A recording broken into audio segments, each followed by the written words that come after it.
আমি বেসিক্যালি দেখেছি যেটা ধরেন আপনি যেহেতু নিশ্চয়ই একটা টিমের যেহেতু আপনি স্পোর্টসে যদি এডিটর হয়ে থাকেন নিশ্চয়ই আপনার চোখ কান খোলা থাকবে যে আপনার চারিদিকে কী হচ্ছে আপনার সমস্ত জায়গাতে কে কী রিপোর্ট করছে কোন চ্যানেল কী রিপোর্ট করছে স্পোর্টসের। তো অ্যাজ এ খেলোয়াড় হিসেবে যেহেতু আমি ক্যাপ্টেন ছিলাম আমারও ওই বোর্ডে কোথায় কী হচ্ছে না হচ্ছে একটু দেখলে আমরা ভিউ দেখলে বুঝতে পারি যে মনে হয় এটাতে এই হচ্ছে মানে রাইট জিনিসটা রাইট পিপল থাকলে ভয় পেতাম না। রাইট পিপল যদি থাকতাম না ধরেন সাপোজ অনেকেই আছে গার্ডসি লোক না ওই লোকটা এটা করেছে তার মানে বুঝে নিচ্ছে যে নিশ্চয়ই কোনো কারণে এটা করেছে। যখন রং পিপল থাকে তখন কিন্তু আপনাকে সন্দেহটা বেড়ে যায়। তো আমার মনে হয় যে বিপিএলের অনেক জায়গায় আমাদের ল্যাকিংস আছে। আকসু নামে যে আমাদের বাংলাদেশে যেটা করা হয়েছে সেখানে স্বাধীনতা ছিল না। সেটা কাইন্ড অফ একটা হচ্ছে যে ডেজিগনেশন দিয়ে আপনি শুধু রাখা আছে কিন্তু পিছন থেকে আকসু কিন্তু ক্রিকেট বডি সব কী হবে না হবে তাই একটা টিমকে দেখেছি পুরা তার বিশাল বড় বাহিনী নিয়ে মাঠের মধ্যে ঢুকে যাচ্ছে, কেউ কিছু বলার নাই, তার অধিকার নিয়ে তার ক্রিকেট বোর্ড তাদের নাই। আবার একটা টিমের জন্য একদম নিয়ম আছে না এর বেশি ঢুকতে পারবে না, এটা তো হতে পারে না। মানে আমার কথা হচ্ছে সবার জন্য নিউট্রাল হতে হবে, ওখানে যে ঢুকবে আকসু যে নিয়ম আছে সেই নিয়মগুলো ফলো করতে হবে। সেকেন্ড হচ্ছে আমাদের বিপিএল খেলাগুলোকে আপনি ম্যাক্সিমাম দেখবেন যে আমাদের বড় বড় কোম্পানিগুলো যারা বিপিএলে আছেন আমি তাদেরকে ছোটো করে বলবো না, তারা হয়তো ইনভেস্ট করেছেন অবশ্যই আমাদের ক্রিকেটের জন্য অনেক ভালো। টিমগুলোতে ম্যানেজার যে নিয়োগ করা হয় ক্রিকেট বোর্ড থেকে নিয়োগ দিতে হয় বেশিরভাগ ক্ষেত্রে রিলেশনের মাধ্যমে, যে আচ্ছা আপনি টিম নেবেন নেন আমি ঠিক সব করে দেবো, আপনি তো জানেন না ক্রিকেট আমি সব করে দেবো। তো ম্যানেজারগুলোকে সব নিয়োগ দিতে হয়েছে 6টা টিমে বা 7টা টিমে ম্যানেজার নিয়োগ দিয়েছে। আচ্ছা কোচ একে একে একে দিয়ে দিলাম ভাগ করে, প্লেয়ার মানে কোচে ভাগ দিলাম। আমি যতটুকু জানি অনেক প্লেয়ার বিপিএলে টিম পায় নাই, কেন পায় নাই?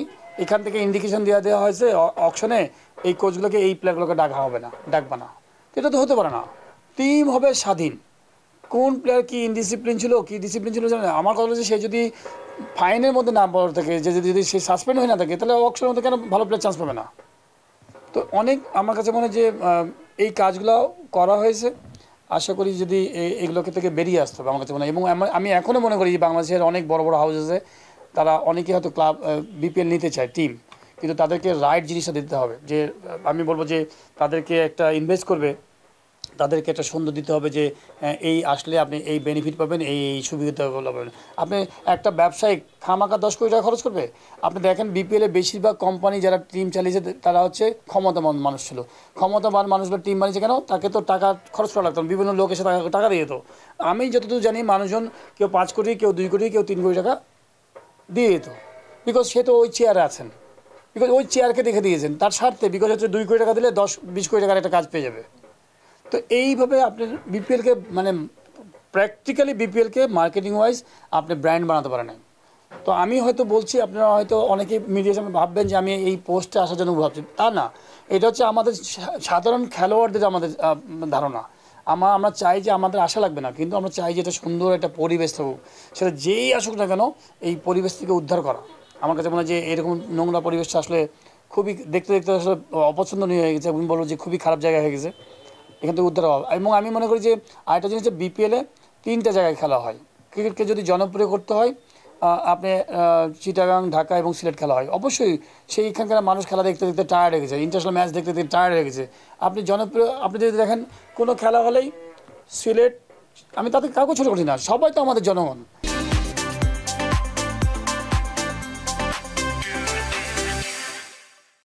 তো ছোট খেলা মরা খেলা একটা আসছে সেটা ওদিকে চিটাগাং, আপনি দেন না বগুড়ায় খেলা দেন না, আপনি দেন না আপনি রাজশাহীতে খেলা দেন না, দেন না খুলনা খেলা দেন না, কেন দেবেন না? ওটা ওই এলাকার মানুষও তো আশা করে যে ওই এলাকার ছেলেরা ইয়াং যুব সমাজ যাবে খেলা দেখবে। যেমন বিপিএলটা হচ্ছে আপনার একটা ইন্টারন্যাশনাল টুর্নামেন্ট। আপনি দেখবেন যে জিম্বাবুয়েতে আমরা খেলতে গেছি, আপনারা হয়তো অনেকেই গেছেন। বুলাইতে যে হোটেলে থাকি সেই হোটেলে কিন্তু দেখা হলো যে ওই মানের না, মোটামুটি একটা এভারেজ, সেখানে খেলছে মানুষ, পরিবেশ এনভায়রনমেন্ট আছে। আপনি অনেক হোটেল আছে বাংলাদেশে, আমরা আজ থেকে 8 বছর আগে আপনার খুলনায় খেলেছি বিপিএল। তো কেন এই জায়গাগুলোতে হবে না? ওই এলাকার মানুষ খেলা দেখার সুযোগ পাবে, ওই এলাকার বাচ্চারা যদি 6টা-7টা টিম যায় মিনিমাম 70-80 জন বোলার ওখানে নেট বোলিংয়ে বল করবে, বিদেশি মানে প্লেয়ারদের সাথে তাদের একটা সুন্দর একটা পরিচয় হবে, সাহস পাবে, ওদেরকে তো উৎসাহ দিতে হবে, ক্রিকেটটাকে তো ওই রুট লেভেল মতো ছড়াতে হবে। এবং ওই এলাকার ম্যানেজমেন্ট ডেভেলপ করবে। এমন না যে এইখান থেকে বোর্ড থেকে যে সব ম্যানেজমেন্ট ওখানে চলে যাবে।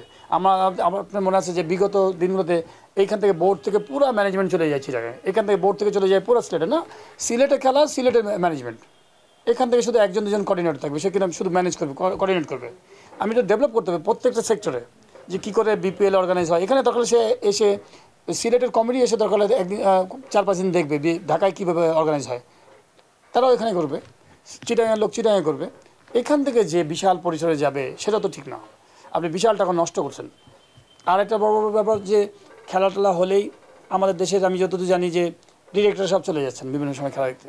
আর ডিরেক্টরদের একটা টাকা ইয়ের জায়গা নাকি রে ভাই, খেলবে টিমের যে ম্যানেজমেন্ট আছে সেই টিম যাবে, একজন দুজন হয়তো অনারে যেতে পারে, কিন্তু এতগুলো বিশাল মানুষ সব খেলা দেখতে হবে। এটা বিসিবির টাকাটা কি মানে কি ওই মানে মানে ডিরেক্টরদের টাকা না তো ভাই, এই প্লেয়াররা টাকা আর্ন করছে প্লেয়ারদের মাধ্যমে, ব্র্যান্ডিংয়ের মাধ্যমে আসছে, এটা ডেভেলপমেন্টে যাবে।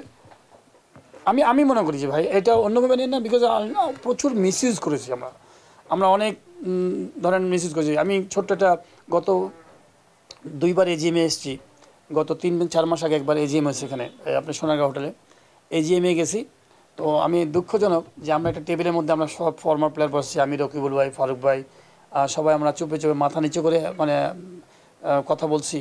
তো আমি বলবো যে সিইও সাহেব ওই যে বাজেট পেশ করছেন যে গত বছর কী কী খরচ হয়েছে মানে এটা পাস করানোর জন্য, তো জাস্ট শুরু করেছে আর এক শ্রেণীর মানুষ দেখলাম যে হ্যাঁ pass pass pass pass pass, মানে না হতেই পাস। তার মানে বুঝেন যে আপনি কী টাইপের মানুষকে নিয়ে আপনি ওইখানে এতদিন চালাচ্ছেন বা চলছেন। তো আমি মনে করি যে সময় আসছে, আমি বলবো না যে রাতারাতি দেশ চেঞ্জ হয়ে যাবে, সবাইকে ধৈর্য ধরতে হবে এবং সবাই মিলেই কাজ করতে হবে যে রাইট পিপুলগুলোকে রাইট জায়গা থেকে নিয়ে আসা।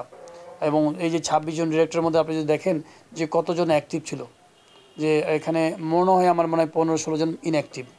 তারা কেউ আসছেন বিভিন্ন ডিভিশন থেকে, কাউকে ছোটো করবো না, সবাই এলাকার সম্মানিত ব্যক্তি, কিন্তু ওনাদের নিজস্ব নীতি ছিল না।